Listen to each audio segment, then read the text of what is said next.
जय श्री कृष्ण दोस्तों, आप सभी का मेरे चैनल में स्वागत है। आज की वीडियो में मैं आपको षटतिला एकादशी व्रत की कथा सुनाने जा रही हूँ।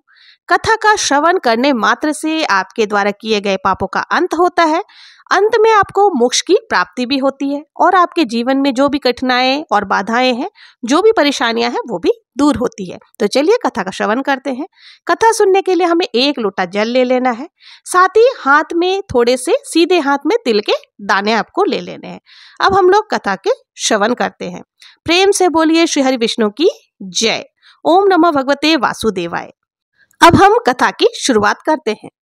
श्री कृष्ण भगवान के श्रीमुख से मन को आनंद एवं संतोष देने वाली एकादशी के व्रत की उत्तम कथाएं सुनकर अर्जुन ने श्रद्धा पूर्वक उन्हें नमन किया और बोले, हे मधुसूदन, आपके मुख से कथाएं सुनकर मुझे अपार आनंद की प्राप्ति हो रही है। हे जगदीश्वर, कृपा करके अन्य एकादशियों की भी कथा सुनाने का कष्ट करें।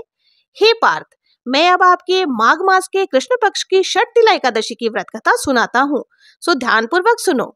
एक समय की बात है, दालभ्य ऋषि ने पुलस्त्य मुनि से पूछा, हे मुनीश्वर, मनुष्य मृत्यु लोक में ब्रह्म हत्या आदि महान पाप आदि करते हैं और दूसरे के धन की चोरी तथा दूसरे की उन्नति को देखकर ईर्ष्या आदि करते हैं। ऐसे सभी पाप मनुष्य क्रोध, ईर्ष्या, उत्तेजना और अज्ञानतावश करते हैं और बाद में पश्चाताप करते हुए, हाय मैंने ये क्या कर दिया, ऐसा कहते हैं। हे मुनीश्वर, ऐसे प्राणियों को नरक से बचाने के लिए क्या कोई उपाय है? कोई ऐसा उपाय बताएं जिससे ऐसे प्राणियों को नरक की प्राप्ति ना हो सके। कौन सा दान पुण्य है जिसके प्रभाव से नरक की यातना से बचा जा सकता है?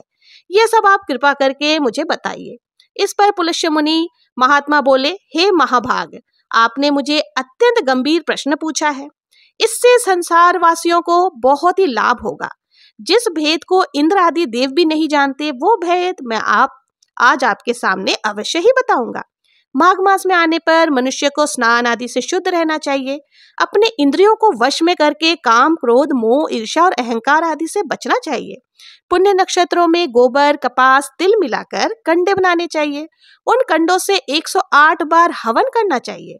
जिस दिन मूल नक्षत्र और एकादशी तिथि हो, तब अच्छे पुण्य देने वाले नियमों को ग्रहण करना चाहिए। स्नान आदि नित्य क्रिया से देवों के देव भगवान श्री हरि विष्णु की पूजन कीर्तन करना चाहिए। एकादशी के दिन व्रत करें और रात्रि को जागरण करें तथा हवन करें। उसके दूसरे दिन धूप, दीप, नैवेद्य से भगवान का पूजन करें और खिचड़ी का भोग लगाना चाहिए। उस दिन भगवान को पेठा, नारियल, सीताफल, सुपारी सहित अर्घ देना चाहिए।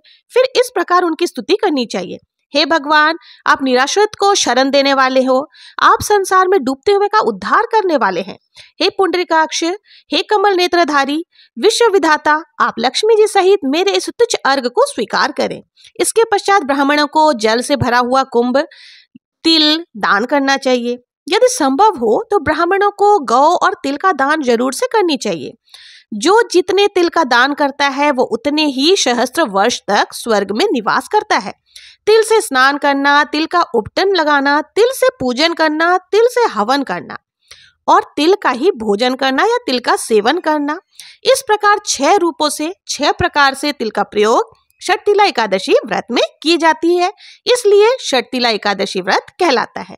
इसके अनेक प्रकार के पाप दूर हो जाते हैं। ऐसा कहकर पुलस्त्य मुनि ने बोले, अब मैं एकादशी की कथा सुनाता हूँ, सो ध्यान पूर्वक सुनो। एक दिन नारद ऋषि ने भगवान से षटतिला एकादशी के संबंध में पूछा। वे बोले, हे भगवान, आपको नमस्कार है। षटतिला एकादशी के व्रत का पुण्य क्या है?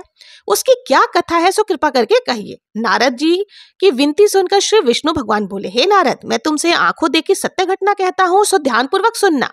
प्राचीन काल में मृत्युलोक में एक ब्राह्मणी रहती थी। वो सदैव व्रत आदि किया करती थी। एक समय वो 1 माह तक व्रत करती रही। इससे उसका शरीर अत्यंत दुर्बल हो गया। वो अत्यंत बुद्धिमान तो थी, फिर भी उसने कभी देवी देवता और ब्राह्मणों के निमित्त में दान आदि नहीं किया। मैंने सोचा कि इस ब्राह्मणी ने व्रत आदि तो बहुत किए और इसका शरीर भी शुद्ध हो गया है, इसको विष्णु लोक तो प्राप्त हो जाएगा, परंतु इसने कभी अन्न दान नहीं किया है। अन्न के बिना प्राणी की तृप्ति नहीं होती। ऐसा सोचकर मैं मृत्यु लोक में गया और उस ब्राह्मणी से अन्न की भिक्षा मांगी। वो ब्राह्मणी बोली, हे महाराज, आप यहाँ क्यों आए हैं? मैंने कहा, मुझे भिक्षा चाहिए। इस पर उसने मुझे एक मिट्टी की पिंडी दे दी। मैं उसे लेकर स्वर्ग में आ गया। कुछ समय बीतने के पश्चात ब्राह्मणी ने शरीर को त्याग दिया और स्वर्ग में आई। उसके पुण्य कर्मों को देखते हुए स्वर्गलोक में उसे बहुत बड़ा महल दे दिया। लेकिन महल सभी चीजों से रिक्त था, महल में कुछ भी नहीं था। वो घबराई हुई मेरे पास आई और कहने लगी, हे भगवान, मैंने अनेकों व्रत, पूजा पाठ, उपवास आदि किए, परंतु मेरा घर वस्तुओं से रहित क्यों है? इसका क्या कारण है? मैंने कहा, तुम अपने घर जाओ और जब देव स्त्रियां तुमसे मिलने के लिए आए, तुम्हें देखने के लिए आए, तब उनसे शक्तिला एकादशी के व्रत की महात्म्य और पूजा विधि पूछना।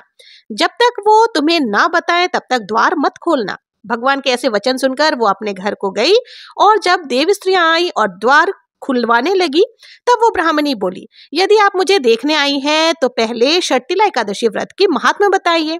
और तभी देव स्त्री बोली, यदि तुम्हारी ऐसी इच्छा है तो सुनो, मैं तुम्हें शर्तिला एकादशी व्रत की महात्मा और वह कथा सुनाती हूँ। विधि सहित कहती हूँ। जब उसने शर्तिला एकादशी का महात्मा को सुनाया तब उस ब्राह्मणी ने द्वार खोल दिया। देव स्त्रियों ने उसको सब स्त्रियों से अलग पाया। उस ब्राह्मणी ने देव स्त्रियों से कहे अनुसार शर्तिला एकादशी का व्रत किया। इसके प्रभाव से उसके घर धन धान्य से भर गया। अतः हे अर्जुन, मनुष्यों को मूर्खता त्याग कर शर्तिला एकादशी का व्रत करना चाहिए। इससे मनुष्य को जन्म जन्मांतर की आरोग्यता प्राप्त होती है। इस व्रत से मनुष्य के समस्त पाप नष्ट हो जाते हैं और उसे बैकुंठ धाम की प्राप्ति होती है। ये थी शर्तिला एकादशी व्रत की कथा। इसके बाद हमें गणेश जी की भी कथा जरूर से सुननी चाहिए। तो चलिए गणेश जी की कथा आपको सुनाती हूँ। एक गांव में गणेश जी का मेला भरा था। सभी लोग मेला देखने के लिए जा रहे थे। एक छोटी सी लड़की ने भी हट कर ली कि मुझे भी मेला देखने जाना है, मामा मैं भी मेला देखने जाऊंगी। उसकी माँ ने बहुत मना किया कि मेले में बहुत ज्यादा भीड़ होगी, तुम कहीं गिर जाओगी, चोट लग जाएगी, लेकिन वो लड़की नहीं मानी। बोली मैं तो मेला देखने जरूर से जाऊंगी।